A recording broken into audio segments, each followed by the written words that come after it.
सदर शहाबुद्दीन ने बांग्लादेश की पार्लियामेंट तहलील कर दी। तलबा तंजीम के रहनुमाओं ने पार्लियामेंट तहलील करने की डेडलाइन दी थी। साबिक वज़ीर आज़म बांग्लादेश और अपोजिशन लीडर खालिदा ज़िया को रिहा कर दिया गया। एहतजाजी तलबा ने डॉक्टर यूनुस की सरबराही में अबूरी हुकूमत कायम करने का मुतालबा किया। प्रोफेसर यूनुस ने अबूरी हुकूमत का एडवाइज़र बनने की पेशकश कबूल कर ली। प्रोफेसर यूनुस ने कहा है कि आज बांग्लादेश के अवाम आज़ाद हो गए हैं। अवाम आज़ादी का लुत्फ़ उठाएं, यकीनी बनाएं कि इस बार गलती ना हो। अवाम जमहूरी असूल आज़ादी इज़हार को यकीनी बनाएं। अवाम कानून की अमल दरामदी और अदलिया की आज़ादी को भी यकीनी बनाएं। पेरिस से जल्द बांग्लादेश वापस आ रहा हूँ। हमने माजी में शानदार काम किया, अब भी बहुत कुछ कर सकते हैं।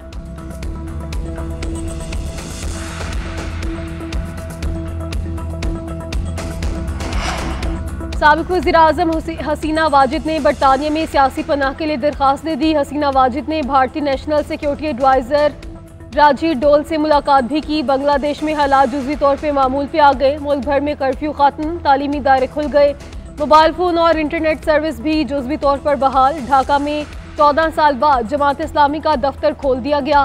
भारतीय मीडिया के मुताबिक बांग्लादेश पुलिस ने मुजाहिरीन के हमलों के खिलाफ हड़ताल कर दी। हुकाम का कहना है गुज़श्ता रोज़ 450 पुलिस स्टेशन पर धावा बोला गया। जब तक तहफ़्फ़ुज़ फराहम नहीं किया जाता हड़ताल पे रहेंगे। कौमी असम्बली में इलेक्शन एक्ट तरमीमी बिल कसरत राय से मंजूर। अपोजिशन के एक्ट में तरमीम मुस्तरद। अपोजिशन अरकान का ऐवान में एहतजाज, हंगामा राई, बिल के खिलाफ नारे लगाए, एजेंडे की कॉपियां फाड़ दी। बिल के मतन के मुताबिक जिस जमात की कोई सीट नहीं वो मखसूस नशिस्तें नहीं ले सकती। जो शख्स 3 दिन में किसी जमात में शामिल हो तो वो किसी और जमात में नहीं जा सकता। पार्टी टिकट जमा ना करवाने वाला आज़ाद तसव्वुर होगा। बिल पेश करने वाले रुकन बिलाल अजहर क़यानी ने कहा कि बिल में 3 शिके वही हैं जो पहले सियान में दर्ज हैं। कोई भी रुकन किसी भी सियासी जमात में चला जाए तो वापस नहीं जा सकता। मखसूस नशिस्तों पर हर सियासी जमात को मुकर्ररा वक्त पर फहरिस्त जमा करवानी होगी। उम्मीद है सेनेट से भी ये बिल मंजूर होकर कानून बन जाएगा।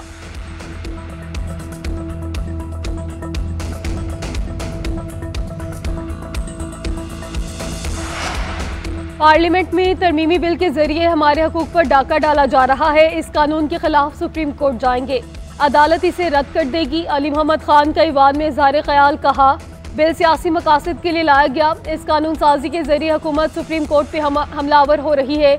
आज किसी कानून के तहत मुझे जायदाद मिल रही है तो कल नए कानून से जायज़ हक छीन नहीं सकते। कानून साजी मुल्क के लिए होनी चाहिए, PTI को रोकने के लिए नहीं।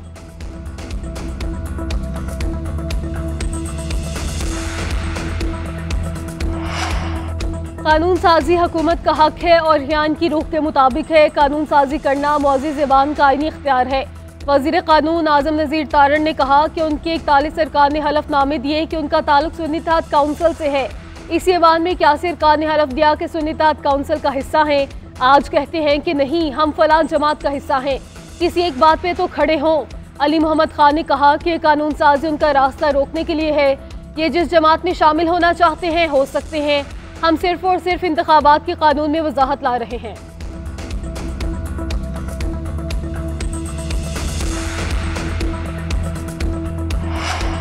आवाम के हक पर डाका डालने वालों का अंजाम हसीना वाजिद जैसा होता है। शहबाज शरीफ हसीना वाजिद से मुल्क से फरार होने का तरीका सीख लें। चेयरमैन PTI बैरिस्टर गौहर ने कहा कि बिल आईन और कानून की खिलाफ वर्जी है। साजिश करके PTI से इंतखाबी निशान वापस लिया गया। सुप्रीम कोर्ट के फुल बेंच ने कहा कि PTI सियासी जमात है और रहेगी। ये कोशिश कर रहे हैं कि मखसूस नशिस्तें इनके पास रहें। ये फॉर्म 47 की तरह मखसूस नशिस्तें भी हथियाना चाहते हैं। ये कल भी हारे हुए थे, आज भी हारे हुए हैं।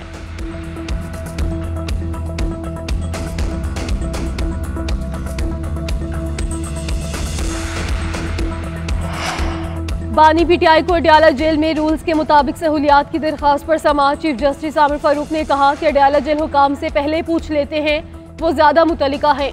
जेल हुकाम बताएं कि जमीनी हकीकत क्या है और क्या सहूलियात दी जा रही हैं। चीफ जस्टिस ने रिमार्क्स दिए, जवाब आने दें, चीजें वाजे होने दें, फिर देख लेते हैं। वकील ने कहा बानी PTI ने कहा है कि फ्रिज की सहूलत नहीं है, खाना खराब हो जाता है। चीफ जस्टिस ने कहा जवाब आने दें, मैं इस तरह तो फ्रिज नहीं लगवा दूंगा। अदालत ने बानी PTI को जेल में सहूलियात की 2 हफ्तों की रिपोर्ट तलब कर ली।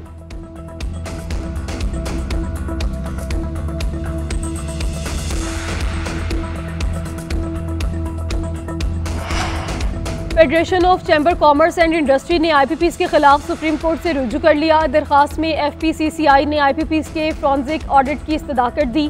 दरखास्त में कहा गया है कि IPPs को दिया गया जायद मुनाफा रिकवर और IPPs के साथ मुआहिदों में तरमीम करके अदायगी बिजली की फराहमी से मशरूत करने का हुक्म दिया जाए। अदालत IPP से मुतल्लिका 1994, 2002 और 2015 की पॉलिसियाँ कलअदम करार दिया जाए कि शहरियों को सस्ती बिजली फराहम करना हुकूमत की जिम्मेदारी है। हुकूमत बिजली जैसे बुनियादी जरूरत से मुनाफा नहीं कमा सकती।